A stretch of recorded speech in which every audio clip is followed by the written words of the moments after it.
Hello. I'm filming this lecture, interestingly, on the day after the anniversary of the Confederate surrender to the North at Appomattox, which is on April 9th. I wrote this lecture on that day, but I didn't realize it at the time. I only realized it afterward. It's an interesting coincidence. Spoiler alert, by the way, the South lost the war and the North won. And in this lecture, I'm not going to talk that much about the details of the war, the battles, the campaigns, the military strategy. All of that is very significant. You get a little bit of information about it in the textbook. I can recommend some reading about it for those who are curious. The focus of this lecture is going to be the question of how did a war that did not start as a war to end slavery end up ending slavery? I suspect that's the question that many of you are most curious about.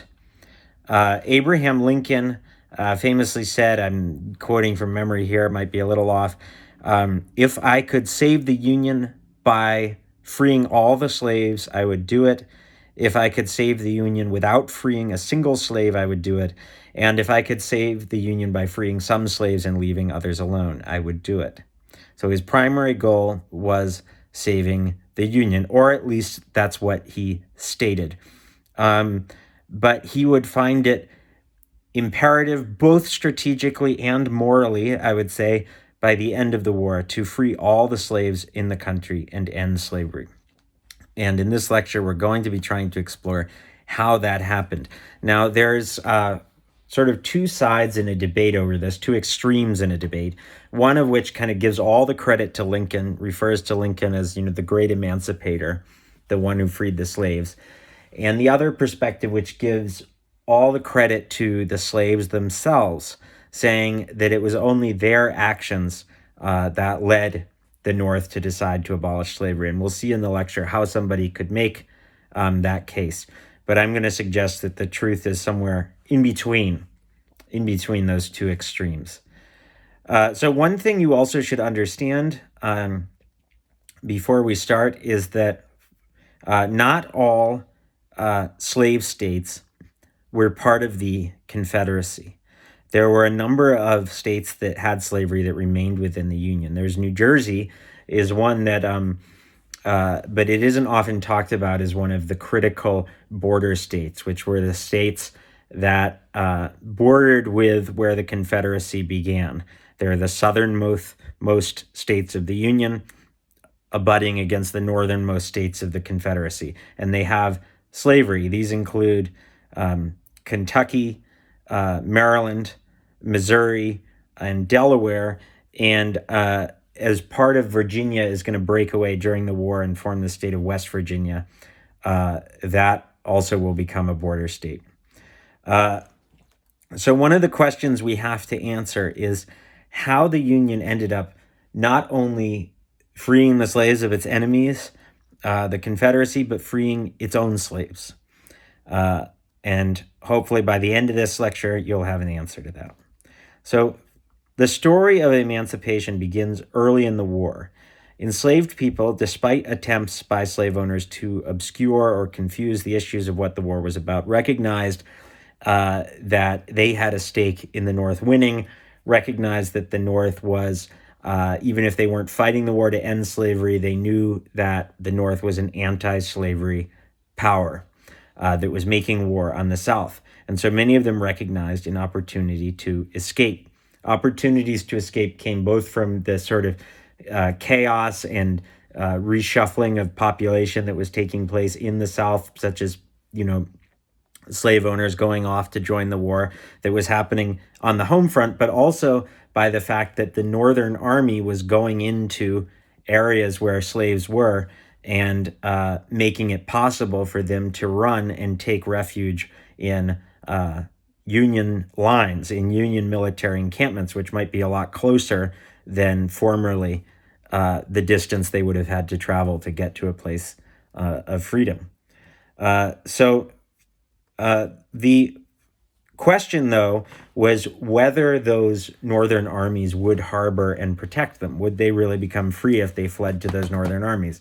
And it wasn't always the case, especially early in the war. There were cases where they were expelled They were expelled from northern camps, even turned into local authorities, and returned to slavery.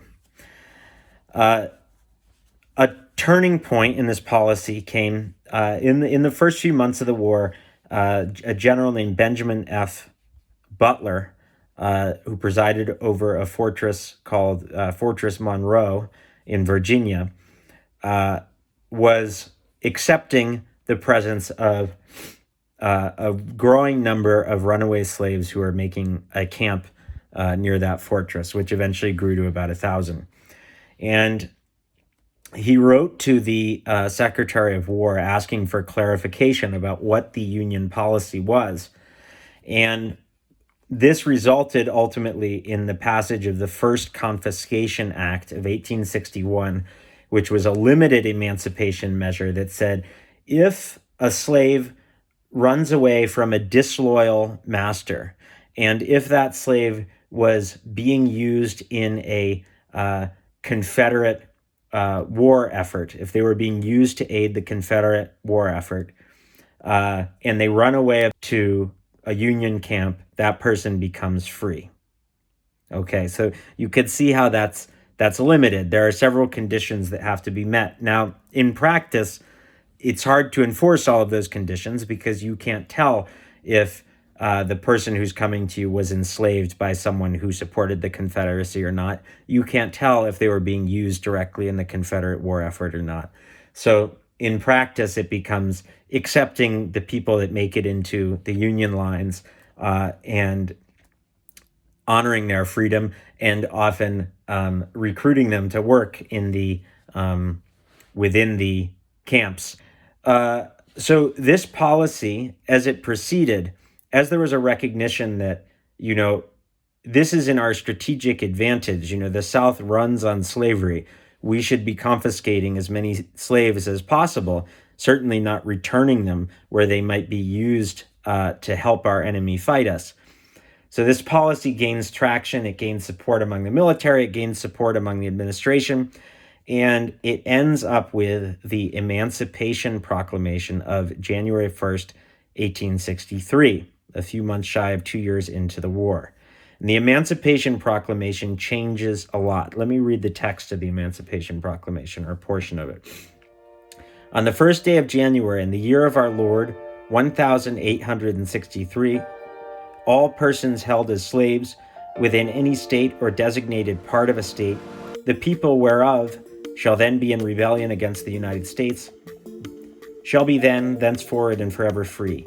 And the executive government of the United States, including the military and naval authority thereof, will recognize and maintain the freedom of such persons, and will do no act or acts to repress such persons or any of them in any efforts they make for their actual freedom. Now, what this means is that everybody who is enslaved in the South is free in our eyes, legally, which means wherever we go, whatever territory we invade, we will have the mandate to liberate the people who are enslaved there. And so a lot of people say the Emancipation Proclamation is what begins to turn the war into a war to destroy slavery and turns the Northern Army into an army of liberation. But at the same time, it's important not to overstate this. It does not abolish slavery. It does not technically, we'll talk about the complexities of this in a moment, but it does not technically touch slavery in the states that are still part of the Union. And also, it does not affect anybody who is not in an area where the Union Army is. I mean, it's still the case that if you can't make it to Union lines, or if the Union Army does not invade the area where you are, this is just a piece of paper. It doesn't materially affect your circumstance or free you.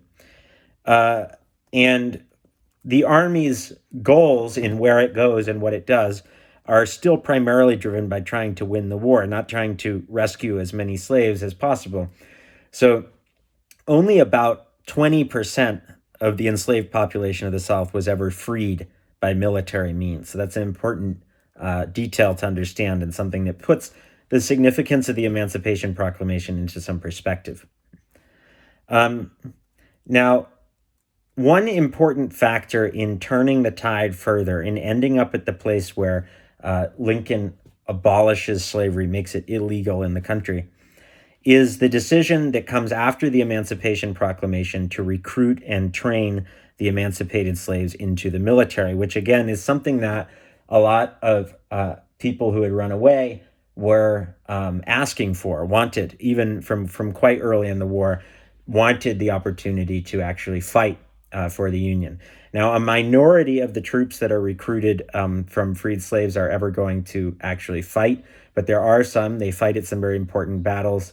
The film Glory, if you've ever seen that, is a famous depiction of the Massachusetts 54th Black Regiment, which fought and sustained heavy casualties.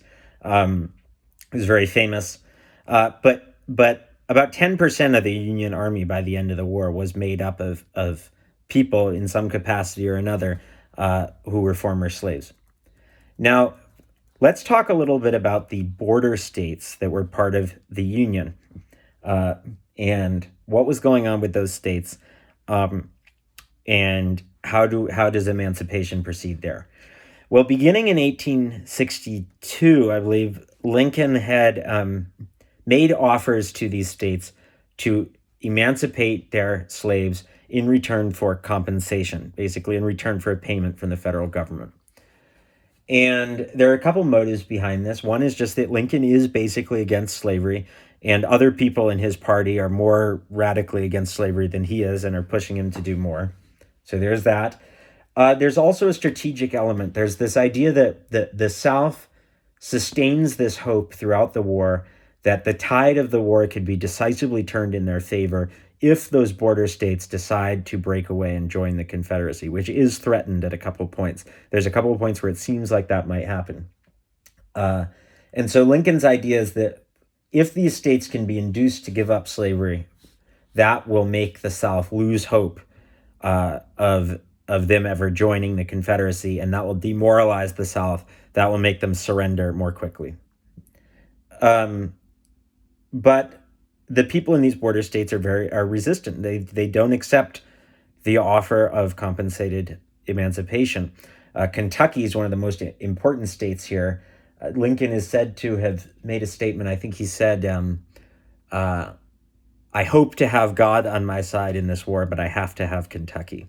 It fields an important military contribution. And it also is a state that's highly dependent on slavery. The loyalties of Kentucky are very in doubt throughout the war. So what happens is that after the Emancipation Proclamation, the Union Army is going to begin recruiting and impressing into the military slaves who are in these border states, saying we need them for manpower. Even before that, there were commanders who were acting on their own volition, who were allowing runaway slaves from these states to stay with them and be protected by them. Now, these people are not, they're not sort of like technically emancipated at this point, but they're recruited into the military. And I think the writing is kind of on the wall at that point that they are not going to be returned to slavery after the war. The military service of slaves made a big difference in the perceptions on the part of the government, on the part of the military, and on the part of the Northern public. It was such a clear demonstration, for one thing, that there were many people who were enslaved who were very willing to lay down their lives and fight against slavery. It was also clear that they were willing to fight for America, for the United States, and that they could make this valuable contribution. And there was a sense that obviously after this, it would be very, very, it would be a great disgrace to betray them by returning any of them to slavery, or by allowing their families to stay in slavery, or by allowing slavery to really persist at all in the country.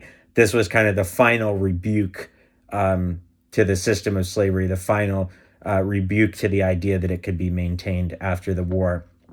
And this is the point at which Lincoln, in 1864, drafts the 13th Amendment, which is the amendment to the Constitution that makes slavery illegal, throughout the nation. Before the war ended, this bill had passed the House and Senate. It remained for it to go to the states to be ratified, which was a complicated process that would not be completed until after, spoiler alert, Lincoln's untimely death. But it ended slavery. The war ended with the surrender at Appomattox on April 9th, 1865. The Confederacy was no more. The North was victorious. Slavery functionally was over. More than 700,000 Americans had died in the war on both sides, making it the most deadly conflict in American history. But there were still many issues left to be decided. What was going to happen exactly to all of these people who had recently gained their freedom? And what was going to happen to the South, which had been destroyed by the war, was impoverished, and was full of resentment and rebellious sentiment. Those questions were left to be settled. The settling of those questions would be complicated, bloody, and in many instances tragic. And we will talk about that in the next couple of videos. Thank you.